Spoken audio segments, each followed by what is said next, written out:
AI is incredible. It can teach you how to fry an egg and even write a poem, pirate style.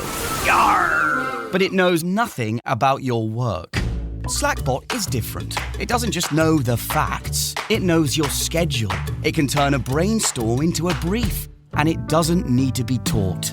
Because Slackbot isn't just another AI. It's AI that knows your work as well as you do. Visit slack.com/meet Slackbot to learn more.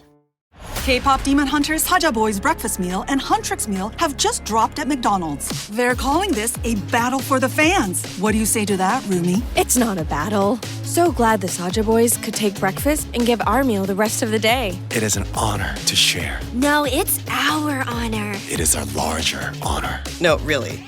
Stop. You can really feel the respect in this battle. Pick a meal to pick a side. Ba-da-ba-ba-ba. At participating McDonald's while supplies last. You heard of this thing, the 8-minute abs? Yeah, sure, 8-minute abs. Yeah, the exercise video. Uh-huh. Yeah, well, this is going to blow that right out of the water. Listen to this. 7-minute abs.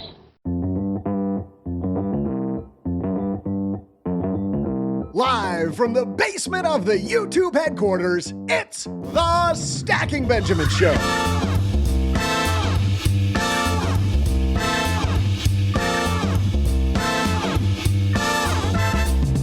I'm Joe's mom's neighbor, Doug, and all this week we've been focused on helping you produce your best, most creative, and outstanding work. So today we wrap it up with a roundtable discussion where we ask the question, what can you do to be 1% better every day? That'll bring in the Benjamins. But that's not all. Of course, at the halfway mark, we'll pause to see who's going to win this installment of our year-long money trivia challenge. And now, a guy who never met a money challenge he didn't love, it's Joe Saul-Sehy. Nothing more fun, Doug, than a money challenge. Really to get you focused. A lot of people did the Survivor January with their food. January, of course, ending, right now, doing Survivor January. People doing all kinds of no-spend challenges. Like a challenge is a way to maybe be 1% better, which is exactly what we're talking about today. So we're super happy that you're here with us. Sit back and relax. You found us. And man, we are recording this during Snowmageddon across the United States. And Doug, you are not in the basement today. You are a little bit north, eh? Yeah, we just call it Friday, Joe. Like it's not... In Michigan, it's just a normal January and Friday. Not that big a deal. It's not like life in Texarkana where it's You're called all freaking out. The 2 days a year that we actually have this stuff.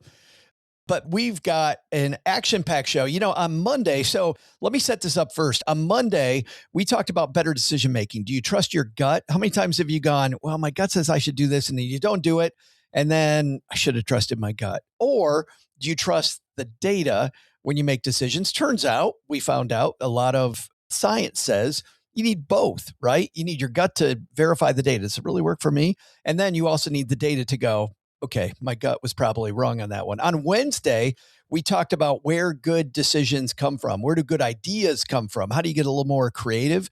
How do you come up with those things to help you, your team, your family, whatever it might be, stack more Benjamins? Talked about that. And on Friday then, we're going to have our roundtable team now. This is what I thought was a good way to end the week, Doug. We'd have our roundtable team now dive into what they do to be 1%. These are busy people. These are not gurus. Well, one of them is on being 1% better all the time, but they're people that have to manage their time well. They have to think about, how do I bring more to the table? So let's start off with a guy across the table who tries to be 1% better. Right now he's working on being a 1% better plumber than he was last week. Mr. OG is here. This is not the being a 1%er. That's not what I dreamed of. This is not it. Not the 1%er you were hoping for. This is not they told me it would be a different thing. Something about taxes and being rich, not frozen. It can be both, though. It could be both. You could be 1% better until you are 1%. In case anybody cares, you should make sure your pool runs when it's freezing for 4 days. Oh. FYI, just a public service announcement.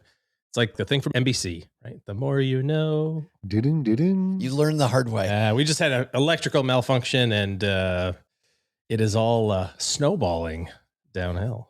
Ah, I see how that works. Hold on. Thank you.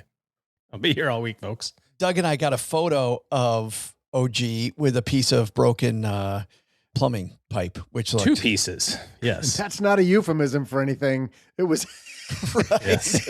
It was actually PVC. No, there was full of ice. Yeah, that broke off that side of the house. That was great. The woman who's had plenty of time to think about this because she's been snowed in for 3 days straight. So she's all about thinking about how do I get 1% better. Paula Pant is here. I am here, and I am 1% better at knowing how to deal with the snow. I saw this machine the other day. I've never seen anything like it. Someone was pushing it. It was a truck with a plow on the front. I had no idea. Yeah, pretty much. Yeah, exactly.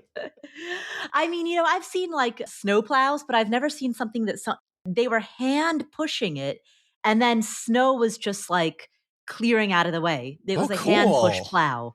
Yeah, like a sidewalk plow. So you're buying one? You're getting your own? Oh, I don't have that kind of storage.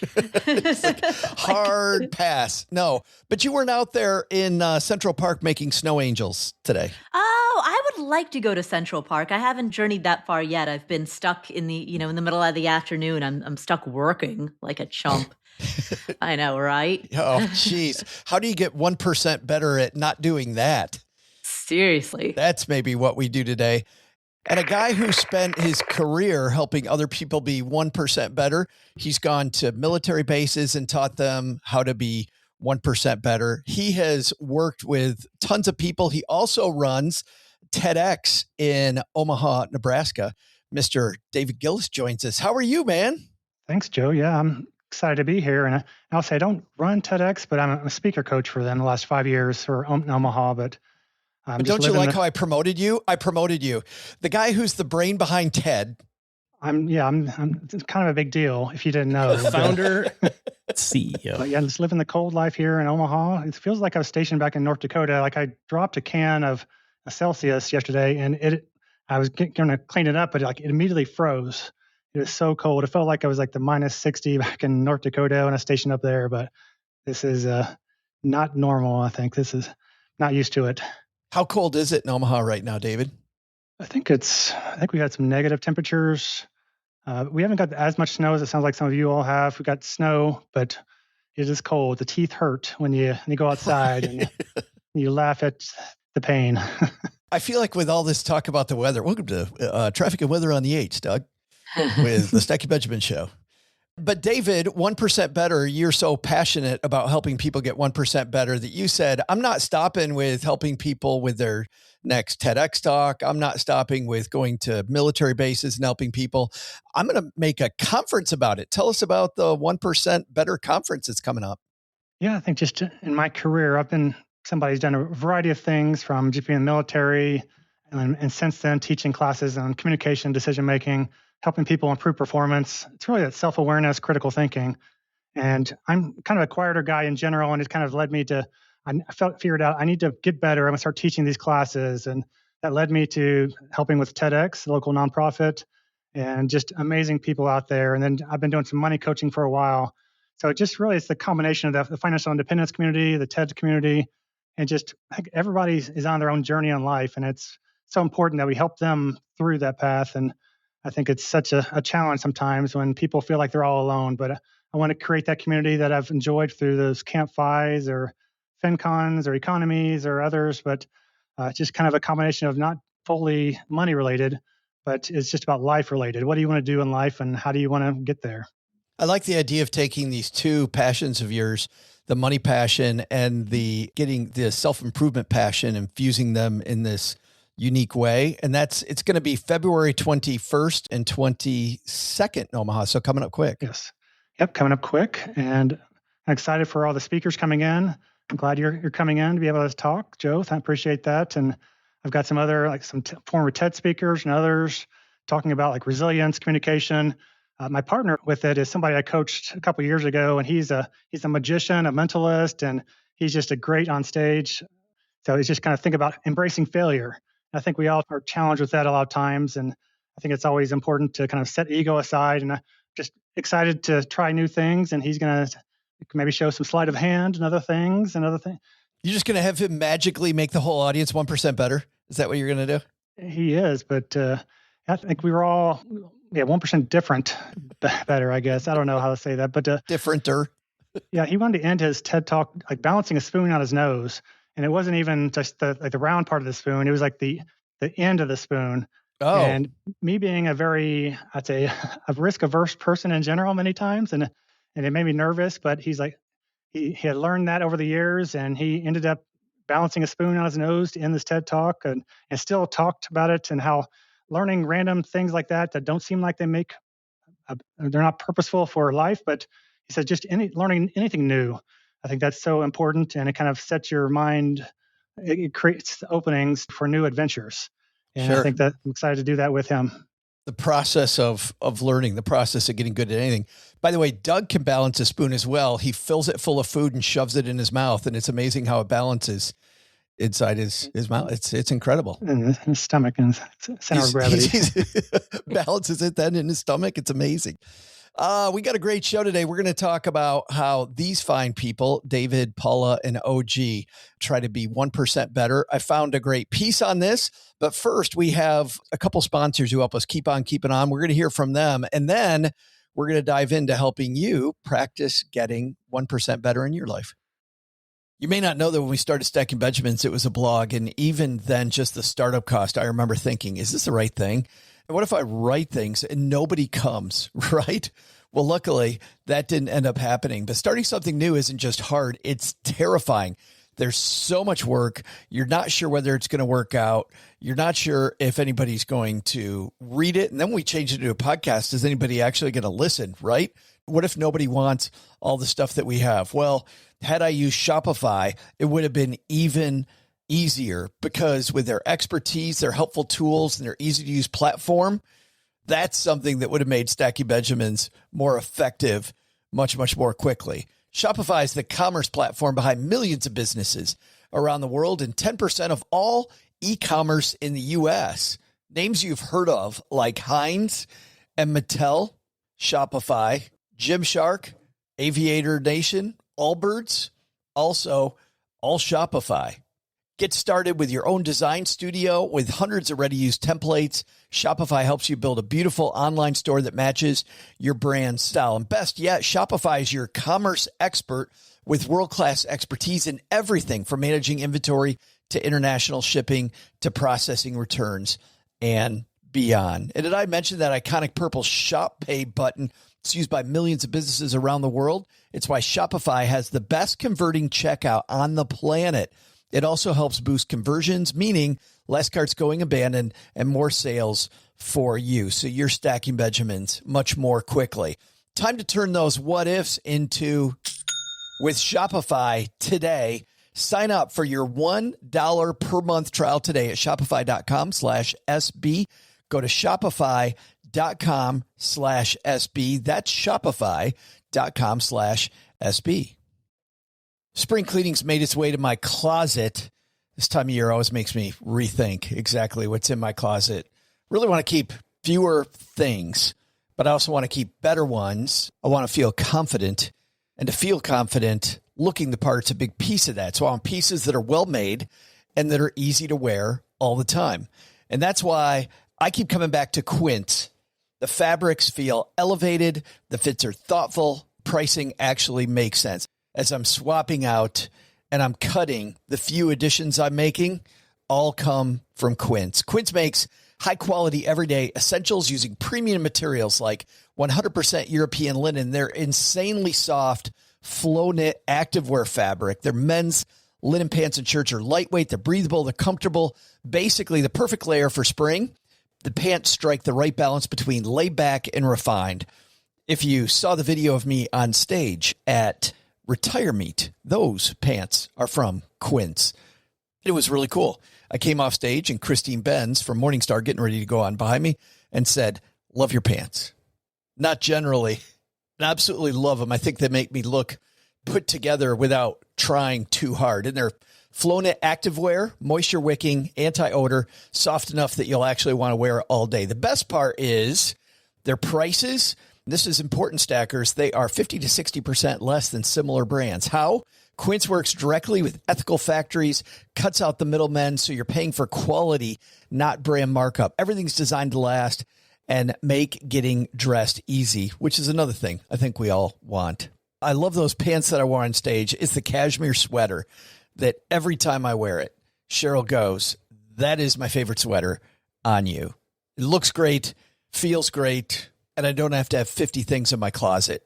So, like I am, refresh your wardrobe with Quince. Go to quince.com/SB for free shipping and 365-day returns. Now available in Canada, too.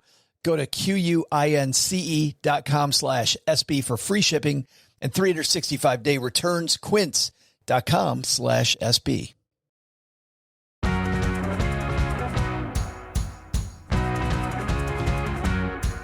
The inspiration for today, well, heck, it was David coming on and the conference coming up. But I'm like, you know what? We need something to kind of rally around, a piece that we can talk about.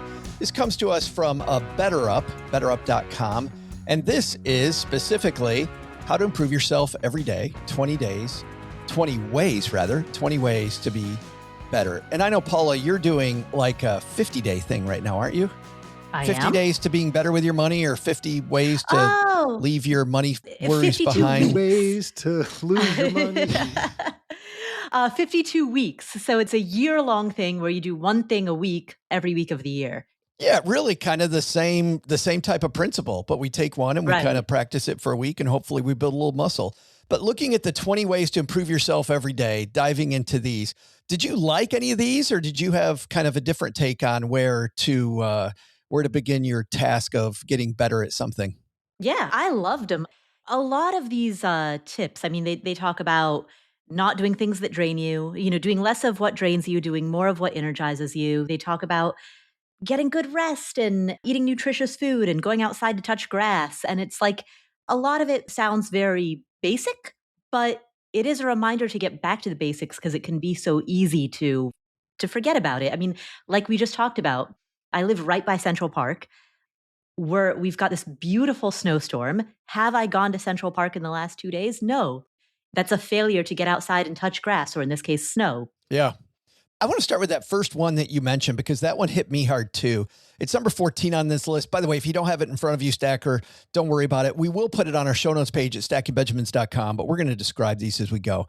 This idea, Paula, of limiting activities that drain you, it seems like every time I've worked with a coach, but my main coach, Mary Lou, and I, when we meet 3 times a month, the very first thing we always focus on is eliminating energy drainers. Like that is her first, before we talk about additive, we talk about what's draining you and how do we get that crap out of your life.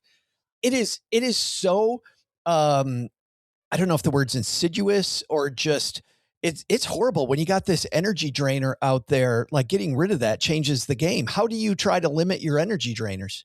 So I've personally found that the majority of my energy draining comes from various screen time activities. Social media is, of course, the big one. But when I block social media from my phone, I use the Freedom app. I just substitute that with some other drain. So if I don't have social media, then I'm binge reading the news. And then when I set a timer on that and block that from myself, I've limited it to 12 minutes a day now. Then I set that timer and I block that for myself. But then it's the next thing.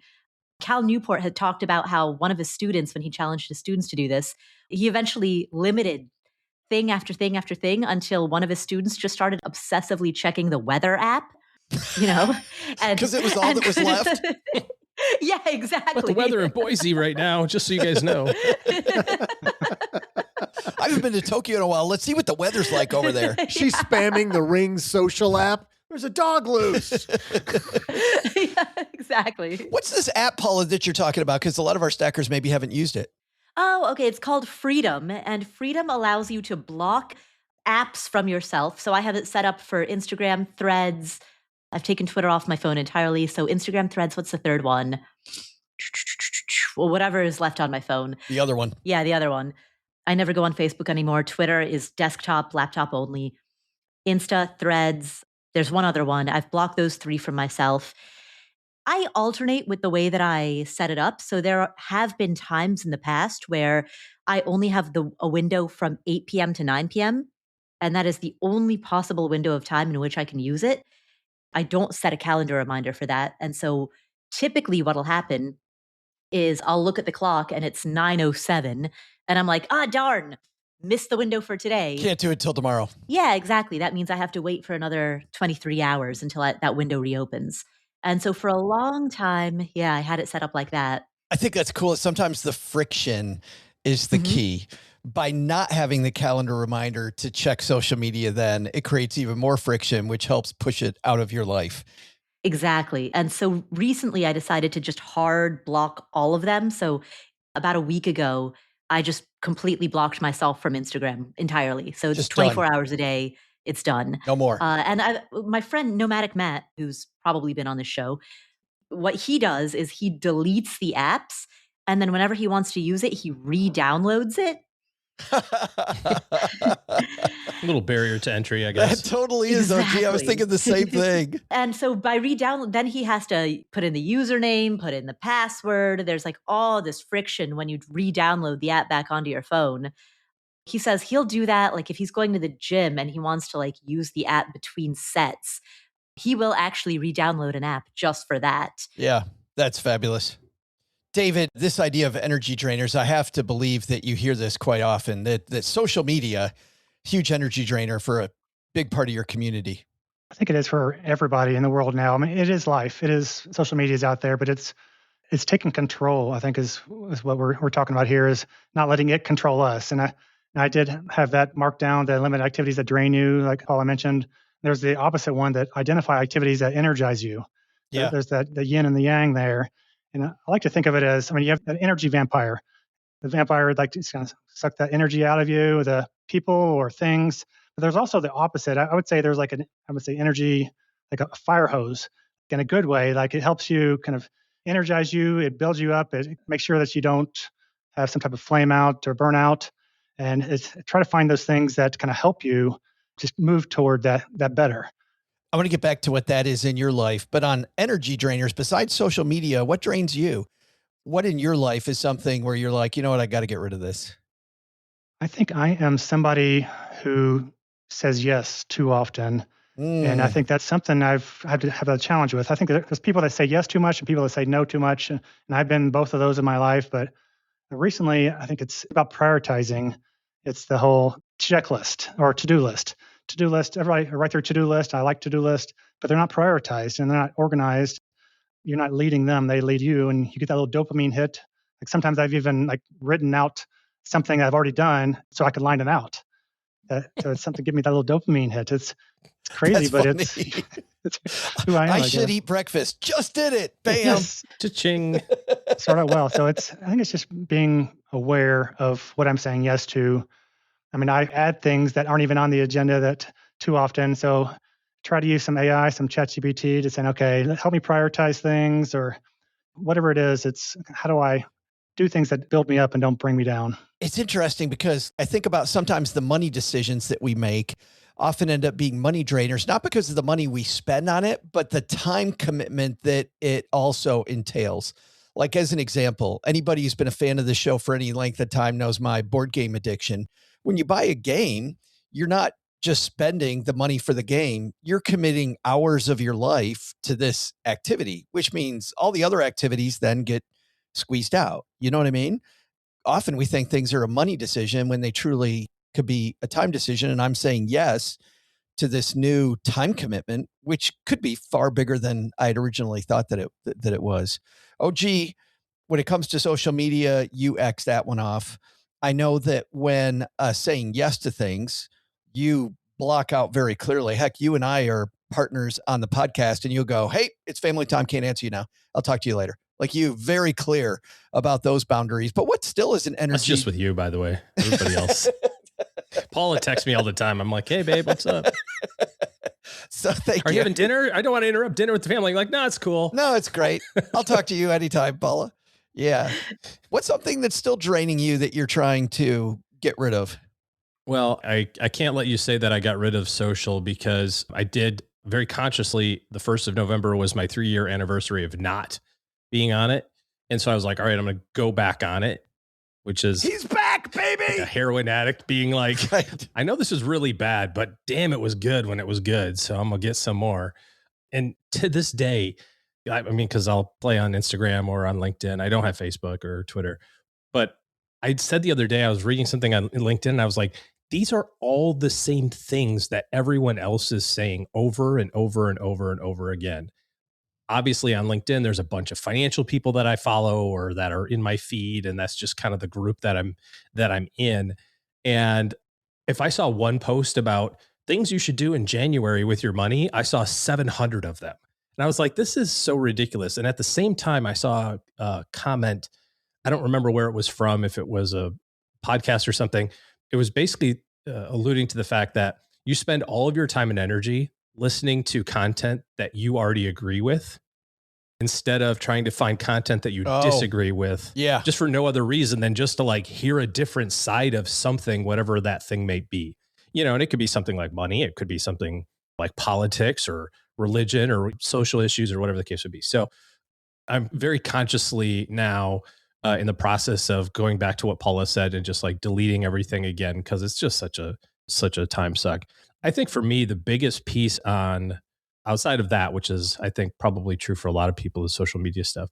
For me, it's really kind of around relationships, you know, and I think we spend a lot of time with people, or we have the propensity to spend a lot of time with people that we've always spent time with and don't necessarily sit back and go, am I here just because I like being here? Or am I here because we're all rowing the boat in the same direction and we can pick each other up or whatever the case may be?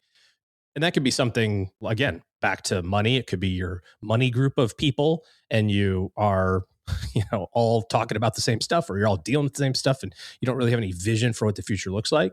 It could be something around like health, where it's like all of us are not exercising and we all talk about, you know, instead of like hanging out with bodybuilders, you know, like that would change your perspective on that pretty quickly. I read something the other day about Warren Buffett was so against losing money that his weight control plan was he wrote his kids checks and said, if I don't weigh this by this date, I will sign the check. That was his motivation to like, because his kids were like, Dad, you should have some cake. You should have some brownies. You should have some ice cream. And he was like, I can say no to that so much easier when I know there's a defined amount on the line, you know? And I thought that was pretty interesting. That would be negative feedback all day from your family. Dad, a donut? Donuts are good. A donut. They're really yummy.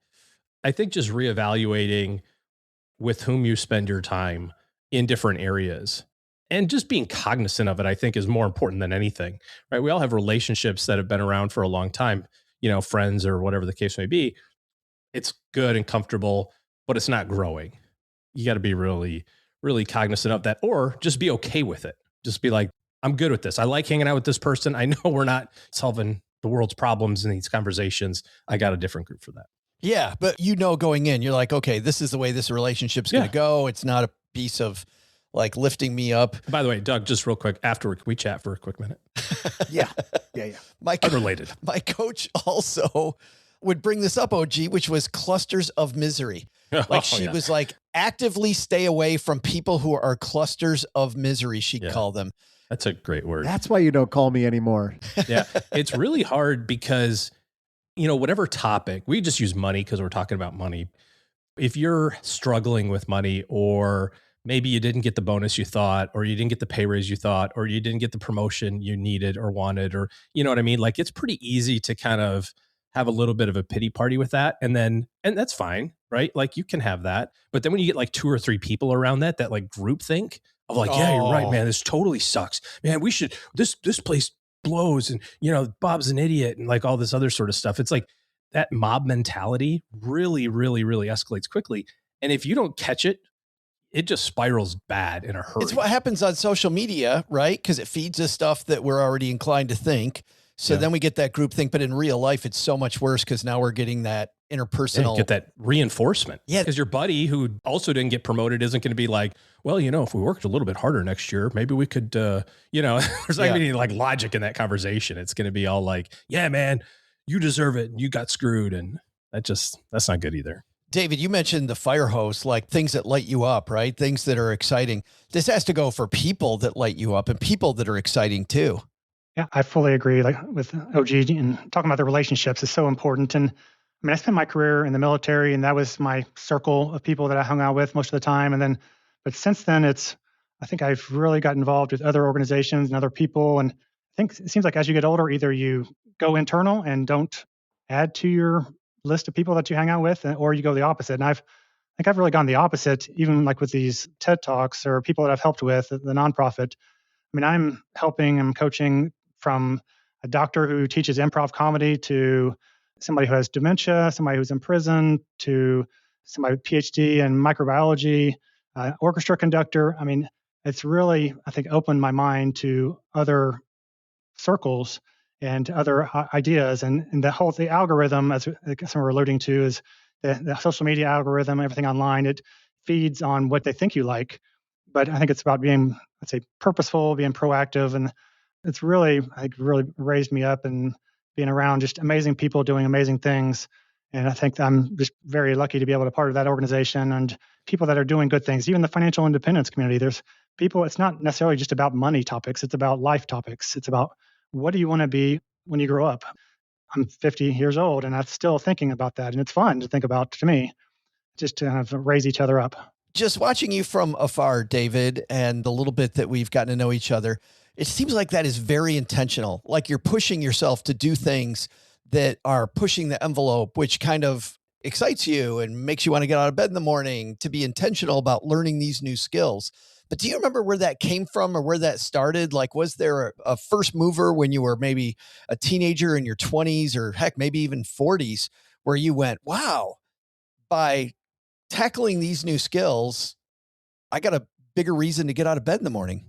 I think I've had multiple pivot points in my life, some good, some not so good, or even just leaving the military. It wasn't something I had planned at the moment. It was something, early retirement was offered, and I wasn't planning on retiring at that 15-year point. But I was given the option to do that. And then I still had some debt, and I felt out of control in that moment. It was like, I don't know what to do and how to go to where I want to be. And I remember taking some personality test, and I was like very hardline introvert and quiet. I was the quiet kid on the bus growing up who didn't talk. I mean, that was my life. It was frustrating to not get things that I wanted and not be able to speak my truth. And so I started just going to different Toastmaster clubs. It's a speech club to help me learn to speak better. I started teaching and being around people that are doing great things. I even took improv comedy classes just to try to be in the moment, because I'm very analytical. I'm like very organized and saying I need to plan things out. And you can't do that in improv. You can have some practice, but it's about being in the moment, about supporting each other. And it's a very positive community in the improv community also. I just think it's really cool and so healthy to go, you know what, this is not my natural reaction, is to do improv. So you know what I'm going to do? I'm going to do improv. Like Paula, you're taking comedy classes right now. And I think about hearing your stories about comedy classes.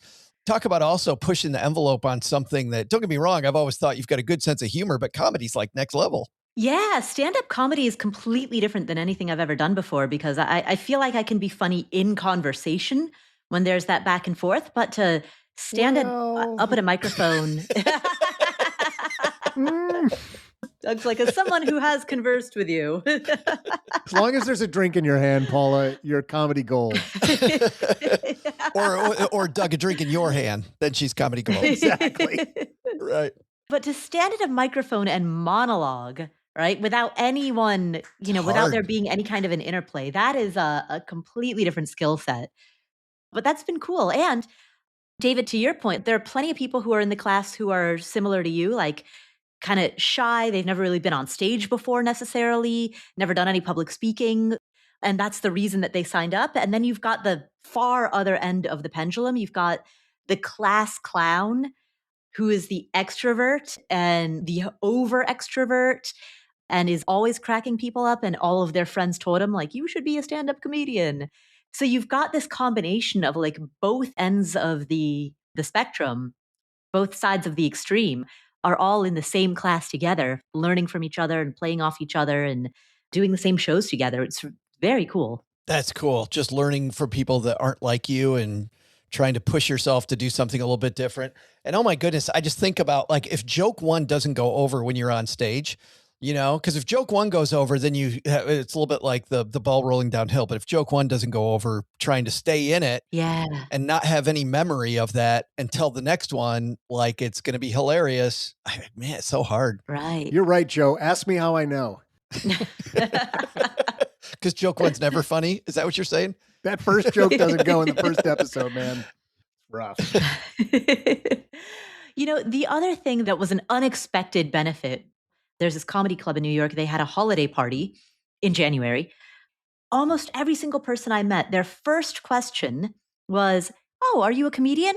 You know, it wasn't, "Oh, what do you do for a living?" It was, "Oh, are you a comedian?" I mean, it was because we're the holiday party of a comedy club. A lot of the people there are professional comedians. But I had never been in an environment where that was the default assumption. Wow. And so being in that kind of an environment where the assumption is that you're a professional doing this thing that's actually very, very difficult to be a professional in, it was a cool renormalizing of what could be possible. Paula, you obviously had to have said, "No, I'm a finance blogger and podcaster." And they went, good one. Who would do that? My response whenever they said, "Are you a comedian?" I was like, I'm comedy curious. And they're like, "What do you do?" And I'm like, "I'm a podcaster." And then they look really excited. And they're like, "Well, what do you podcast about?" And I'm like, "Finance." And it's gone. You could just watch their face fall. Like, oh. Yeah. You know, it is funny though. I mean, part of becoming 1% better, I think, is being that thing that you say that you're working at. Like, David, you help people become a speaker. Like, instead of saying I'm working at speaking, I am a speaker. I'm working at comedy. I am a comedian. A comedian I was watching on social media yesterday said that. He said early on in his career, he kept telling people, "Well, I'm trying to get into comedy. I'm trying to get into comedy." He goes, "When I changed my mindset, and instead of saying I'm trying to get into comedy, I said I am a comedian. You know what happened? I became a comedian." I think there's that aspect too. Just absolutely own it. We're going to dive into, and I hope already, Stackers, you've gotten a lot out of this, because I think beginning with this idea of getting rid of those energy drainers, those clusters of misery are so important in being better so you can clear the way for growth. But then second, starting to look at the people that light you up and the things that light you up. And we're going to dive into some of those in the second half of today's show. But at the halfway point of every Stacking Benjamins episode, we have trivia. And on Fridays, we have a year-long trivia competition between our three frequent contributors, Paula, OG, and Jesse Kramer. And David, today, you're team Jesse Kramer, which means some good news and some bad news. Which one do you want first, David? Let's go with the good news. Well, the good news is you are tied for the lead, my friend. So you have 1 point, OG has 1 point, and shock of shocks, Paula is behind, which for those of you that are new here, I know that's shocking to you because Paula is incredibly smart. But when it comes to trivia, she's trusted her gut way too. Paula, you got to go back and listen to our Monday show about trusting your gut. And you probably shouldn't do that. Just saying. Just saying. Last week, we flat out told her, whatever your gut is about to tell you, do the opposite. And she didn't do it. She didn't do it. So today, maybe it's going to change. In fact, we record these live on YouTube. Dividend Gypsy hanging out with us said, Team Paula, hashtag this time is different. So maybe everybody has dreams. Dividend Gypsy.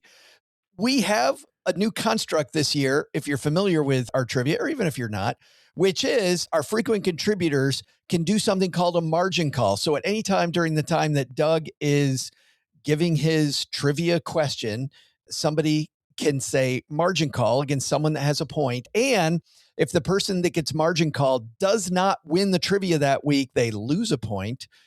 And on the other side, if you say margin call and the person does get it right, they are the winner of trivia. Well, then the person that called margin call gets the margin call and they lose a point. Yes. David, you're going to guess first because Jesse is our current champion. OG's going to guess second. Paula gets the benefit. She said the benefit over and over, and it still hasn't helped, of guessing last. But we need a trivia question. So, Doug, what's going on this day in history? Hey there, Stackers. I'm Joe's mom's neighbor, Doug. And today, we celebrate the birthday of the president responsible for the biggest social program in U.S. history, Franklin Delano Roosevelt. Of course, Roosevelt was president during incredibly turbulent times between World War II, a nation struggling financially and social upheaval. It's amazing how alike we are. In fact, I'm working on this podcast. The struggle is so real, people. It's so real. And at the grocery store yesterday, somebody asked me, paper or plastic? I know! It's like, do I have to make all the decisions around here? For God's sake, somebody else step in and be responsible. But the Social Security has helped tons of Americans experience at least a little retirement. Here's today's question. As of 2024, what amount was the average monthly Social Security check a recipient received? Recipient received. It's like a whole double. Anyway, I'll be back in just a moment. This Social Security talk's got me thinking maybe Joe's mom could give us an allowance for all the work we do around here. For all the work we do around here, Ma. God. That may not end well for Doug, but while he's asking about getting an allowance, we'll ask you this question. David, you're up first. Average Social Security check in 2024 for a recipient? It's like being born on third base, David. Don't screw this up. You showed up here out of the blue, and you've already got practically a lead, so you can nail this. I don't want to get Jesse mad at me, too. We're talking about I don't want him to Hulk out on me and you don't get angry like he gets Jesse all the time. Yeah, so just such an angry dude all the time. He's a bad man. I don't want to brag or anything, but I tied for third place in a bar trivia contest recently. So there was at least 4 teams in there, and I had my wife answering questions for me. So I don't want to brag or intimidate anybody.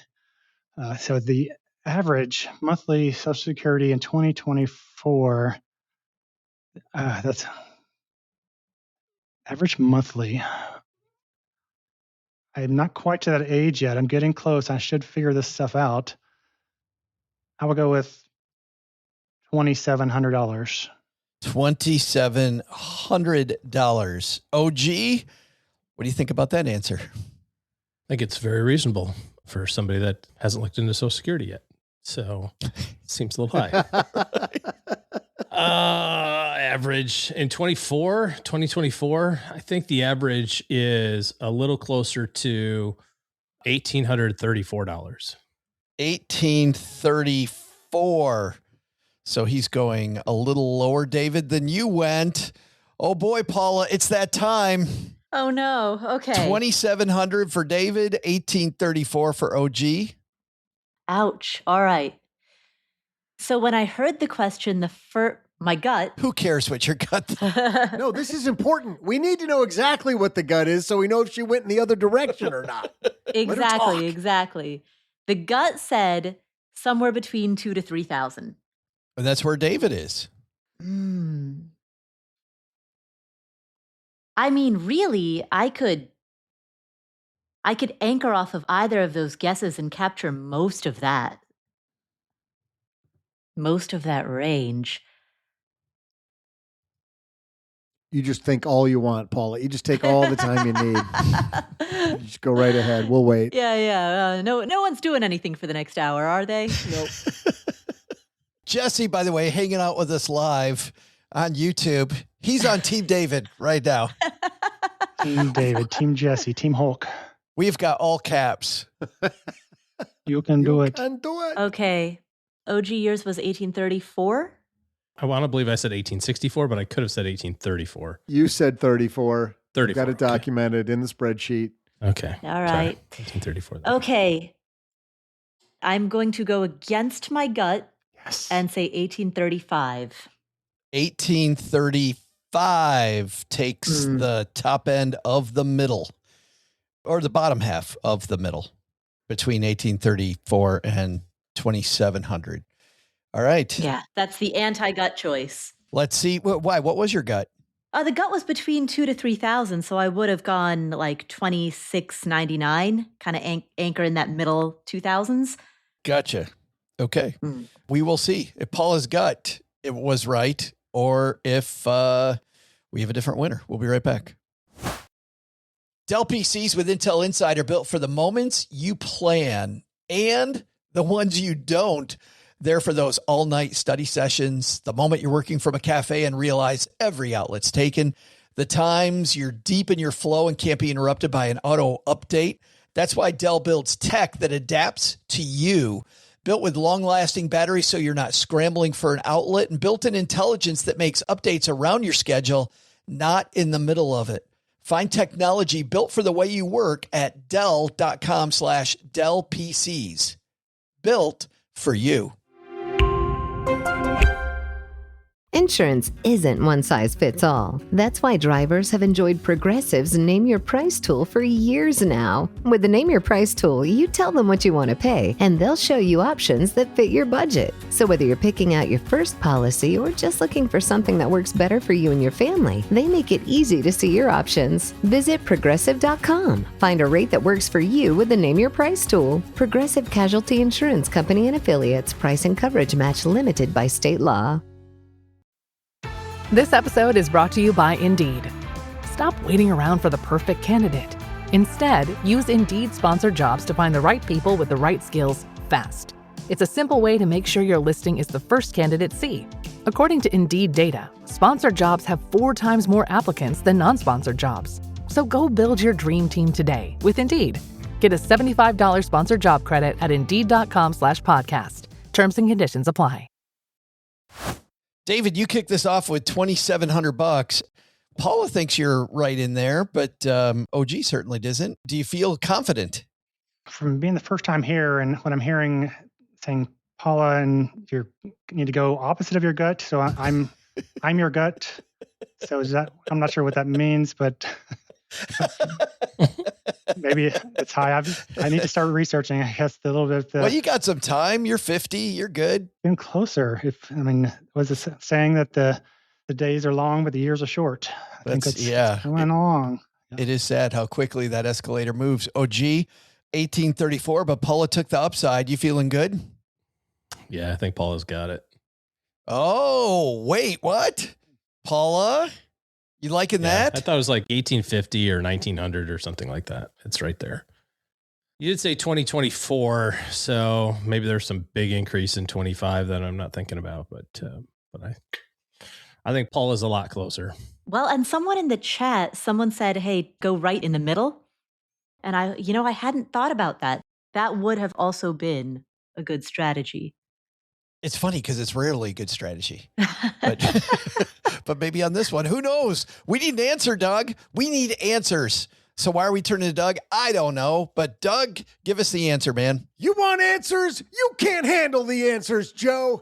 Hey there, stackers. I'm Guy who asks the questions and Guy who gets shot down when he asks for an allowance. Joe's mom's neighbor, Doug. I know what you're thinking. Allowance at your age, Doug? And to that I say, I am several months younger than that question implies. And second, if a teenager who does Zippo to help the family and talk smack 24/7 gets an allowance, why would I not get a little something? Know what I'm saying?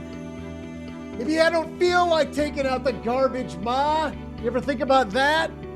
Well, enough about me. Today, we're chatting about Social Security because it's Freddie D's B-Day. Social Security stats are incredible. Social Security represents about 30% of the average recipient's income. Over 67 million people receive some form of benefit. And, of course, Social Security isn't just retirement. It provides important life insurance and disability insurance protection for millions. But today's question was this: how much was the average monthly Social Security check in 2024? The answer?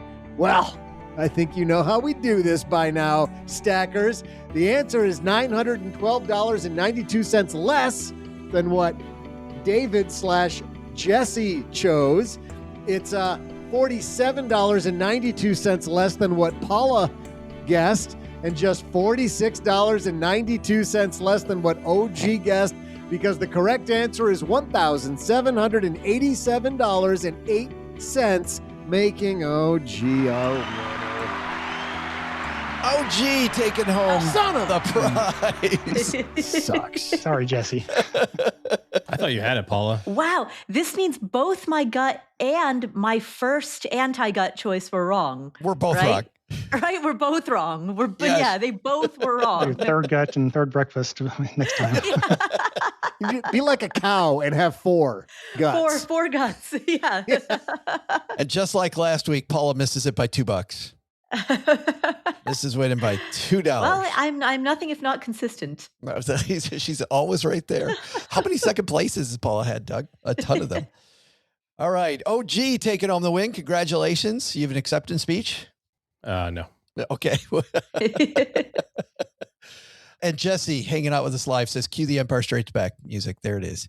All right. Let's dive back into this topic. David, pick one of the other things that they had in this piece that said are some of the ways that you can maybe improve yourself every day that really spoke to you.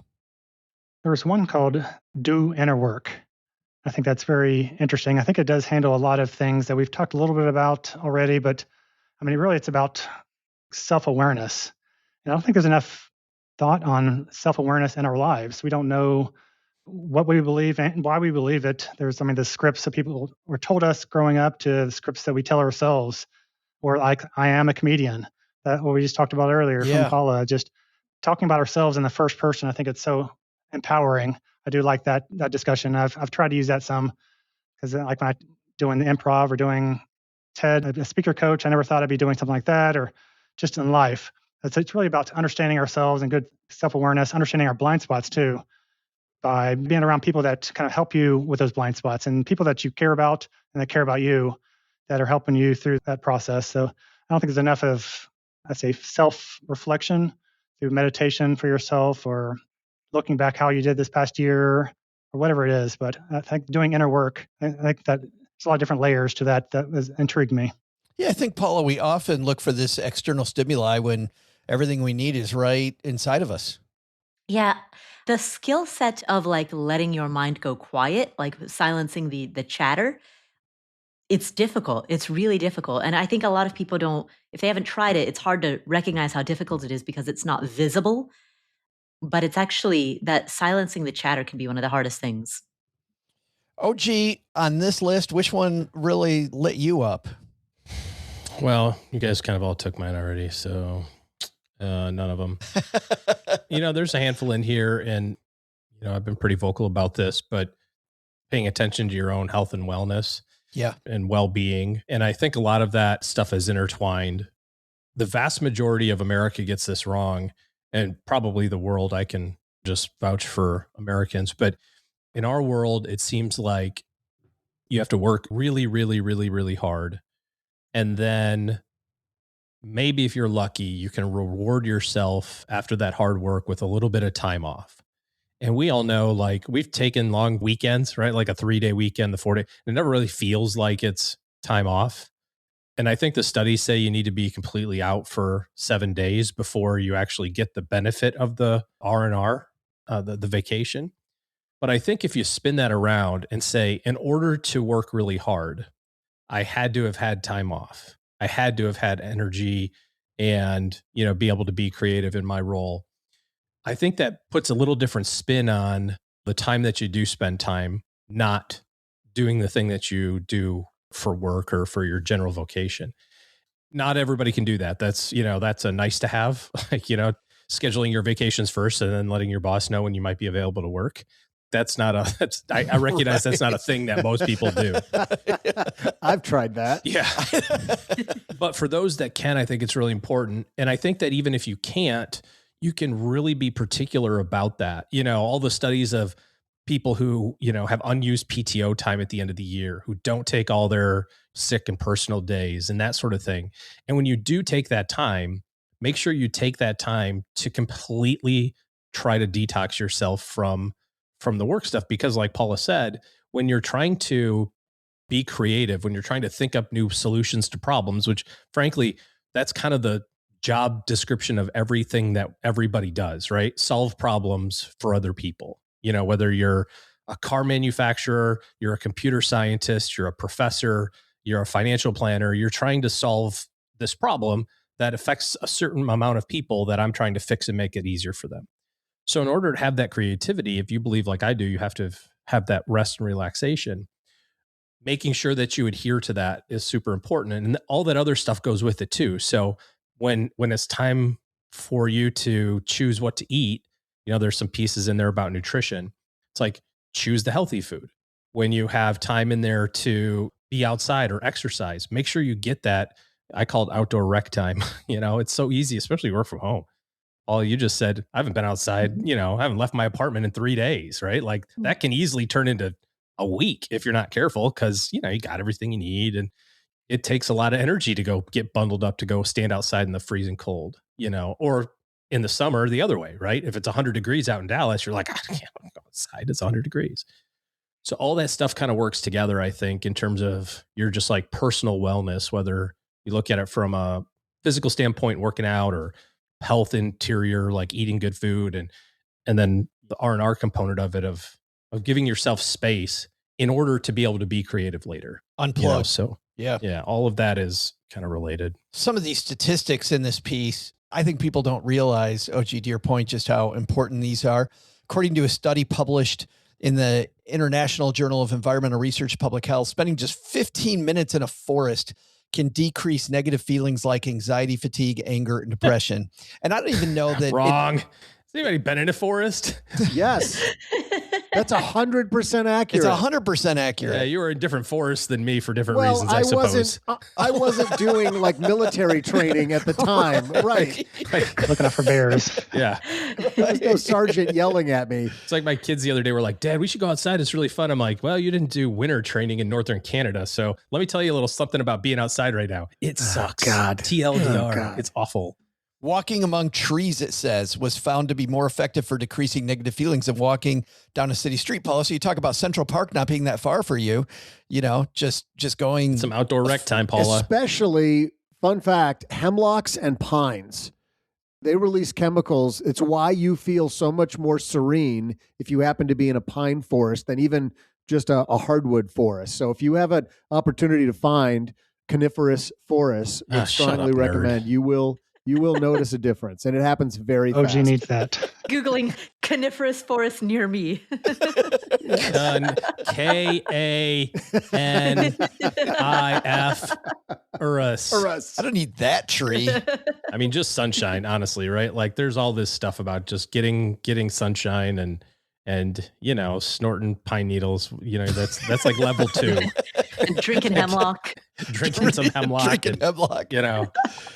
And on Stay Hydrated, research published in the World Journal of Psychiatry found that drinking plain water is linked to a decreased risk of anxiety and depression in adults. Also bourbon. Gives you more energy. Boring. Bourbon. I was going to say drinking distilled. He likes some people like hops flavored water. In fact, might do the opposite. One that's on here, which makes a lot of sense. I mean, starting journaling is one, which I know helps a lot of people get 1% better, because I think, David, that helps you do inner work. But reading more books is on here. When it comes to books that can help you be better, be 1% better, what's one of your favorite books that has helped you be 1% better? I was thinking about that. I've tried to pick up my reading over the last few years. And when I say reading, it's more audiobooks. That seems like that's been my go-to, because I don't just sit down and read. But as I picked it up and increased the numbers the last few years, I think there's one by Andy Duke, The Thinking in Bets, which he goes back to some of the Daniel Kahneman books and the Thinking Fast and Slow. But I think it's very interesting to think about things from a different angle that we don't always think about. And I always liked watching some poker and just crazy things to think through, of just even like poker. Like you can start with the best hand in Texas Hold'em, pocket aces, and but go against somebody with the worst possible hand, 2-7, and you're winning like 88% of the time. So you lose 12% of the time with the best hand, or with the worst hand. Am I saying that right? With the worst hand, you win 12% of the time. Don't measure the outcome, measure the process and the percentage chance. Right. And I think that's kind of helped me, that and some other ones, about think through. It's not just based on the outcome based, as you said. Like you can have the worst decisions and come with the best outcome, and it just reinforces that negative. And then it's going to hit you down the road. But if you're going to do the opposite, if you're going to focus on the process, I think that was one I enjoyed not too long ago. We interviewed Annie for that book, and I think, Paula, you did too, right? Yes. Yeah, I did. She's been on the Afford Anything podcast twice. Yeah. Thinking in Bets, and then what her other book was. Yeah, I'm right there with you. It's right here. Yeah. Her other book was called something. She had a title. Yeah, it was called Stuff. It was called Google It, Stacker. But let's go to a different book, Paula, that you like that has helped you be 1% better. What's a good one? This is a funny answer for this, but 48 Laws of Power.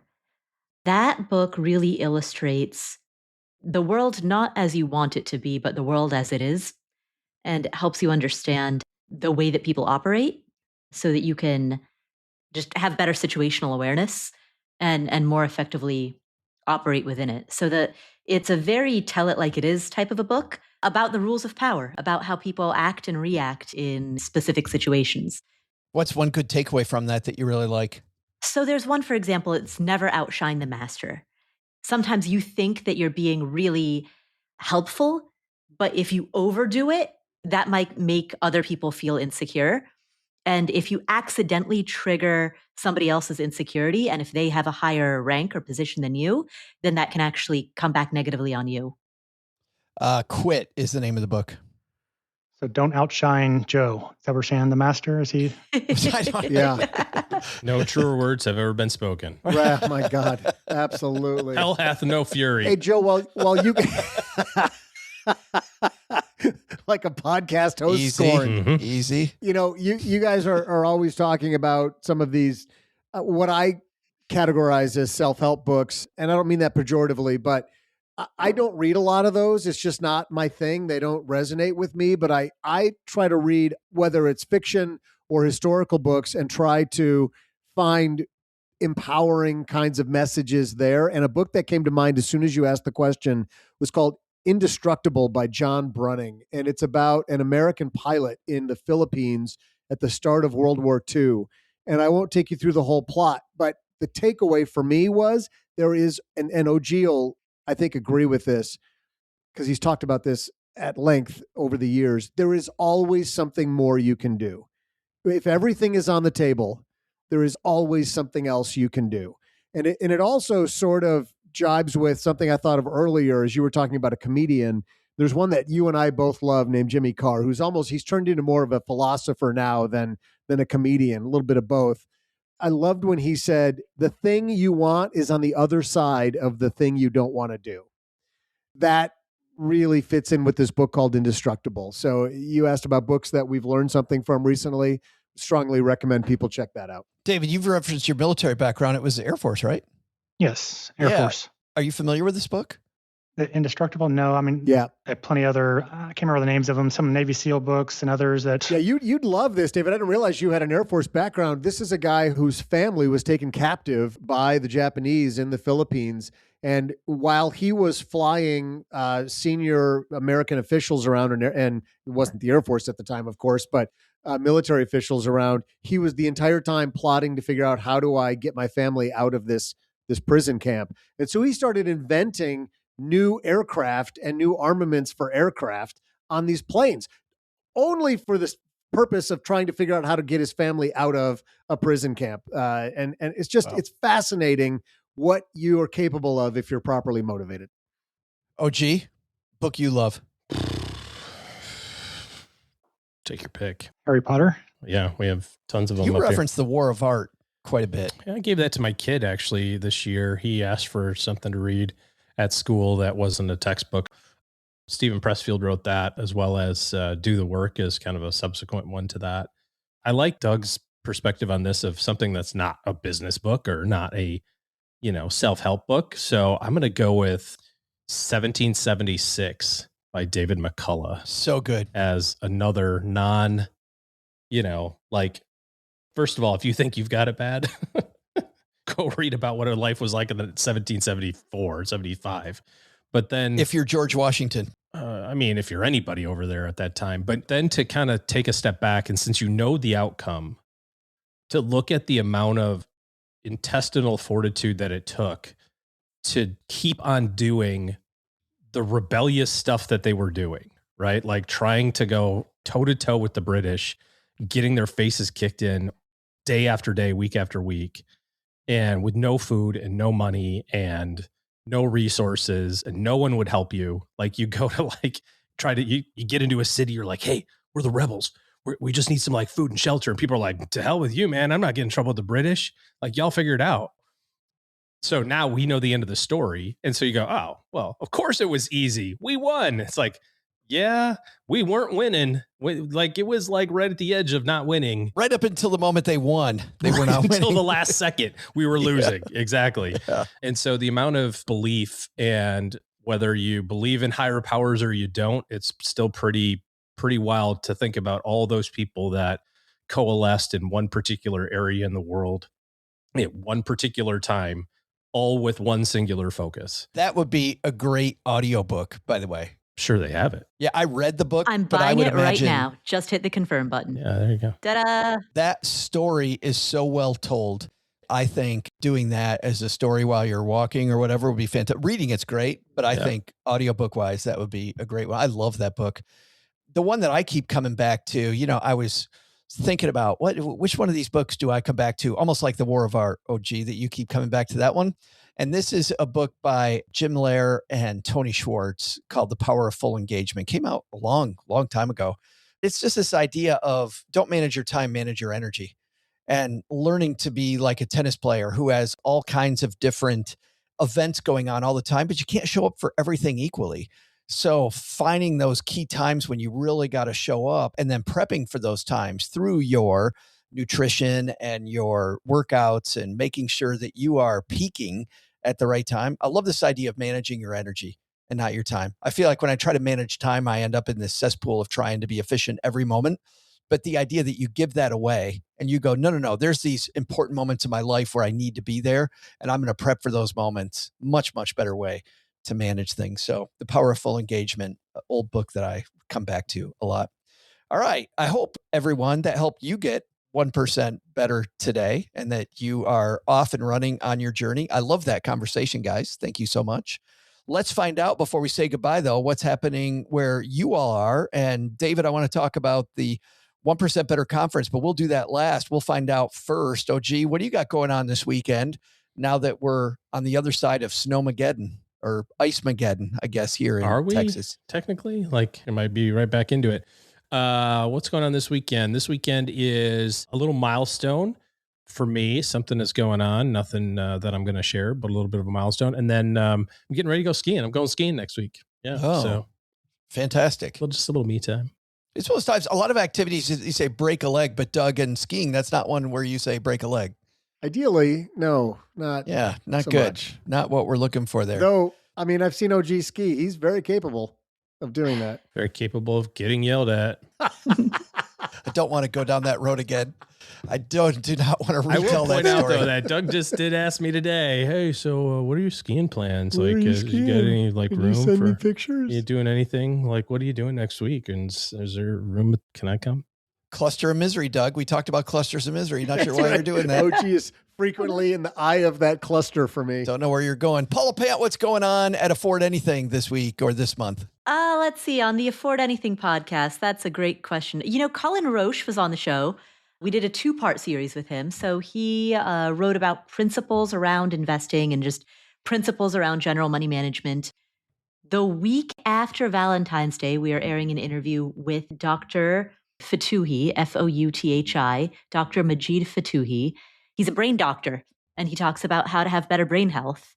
And surprise, surprise, it's a lot of the same things that you would do for your heart, you also do for your brain. I wonder if there's a name for that, or does he just call himself a brain doctor? A neurologist. I'm a brain doctor. I mean, that says everything. You don't need a different title. Exactly. Brain doctor. David, thanks for being a brainiac. How about that? And creating the 1% Better Conference. Tell us, besides the amazing Joe Saul-Sehy, who's going to be on that stage, you've got some other fun people that are joining us, and tell everybody kind of what they expect if they're with us on February 21st, 22nd. Yeah, we've got 8 speakers now lined up. So, but it's going to be very interactive, kind of a small event is the plan. But besides you, we have, like say my partner, he's a former TED speaker talking about the power of failure, embracing that and learning new things. And we have some improv exercises, some people that do full-time improv. And we have topics like resilience. Another speaker that she was a TED speaker last year talking about being a disruptor. like being a disruptor in your own mind and being a disruptor in your community in a positive way. So that's something that we all can do, kind of get out of the funk and try something new. So for communication, there's got quite a few different speakers that got lined up: mental health, resilience. It's a little bit of money talk, but a lot of life talk. And so, I'm looking forward to it. Kind of small interactive event, February 21st, 22nd. And go to sparkfinancialwellness.com. It's the website. It's got the conference on there. And so we're looking forward to that. I know it's cold here in Omaha, but it's cold everywhere. So might as well come. It's attached to the casino, so you can go over to the casino and have a little fun there. Be with a warm group of people. Yeah, there you go. The evening of the 20th, we're going to do a meetup. We're going to do 1% Better meets the Stacking Benjamins Omaha Community Meetup. So I can't wait for that. And then, David, maybe we'll play some games on the 21st as well. There you go. I'm looking forward to it. Again, like your book tour came through. We played some board games then. We had so much fun. That was fun. All right, everybody. That's going to do it for today. Big thanks to everybody who hung out with us today on YouTube. You guys cracked me up, and your comments were fantastic. If you're not watching us on YouTube, if you're in the audio audience and you want to be a part of the show, come join us. We do the shows Monday afternoons, generally 3:30 Eastern time, and do the math on where you are at in the United States. But that's most Mondays. We're here creating the show that you'll see or hear on Friday. All right, that's going to do it for today. Doug, man, you're bringing it home. What should we have learned on today's episode? Well, Joe, first, take some advice from our resident comedian, David Gillis. Heed the advice of your inner circle, because after all, you're good enough, you're smart enough, and gosh darn it, people probably like you. Second, take a note from Paula. Block all the socials on your phone. The upside is you'll be addicted to the cow milking app in a heartbeat.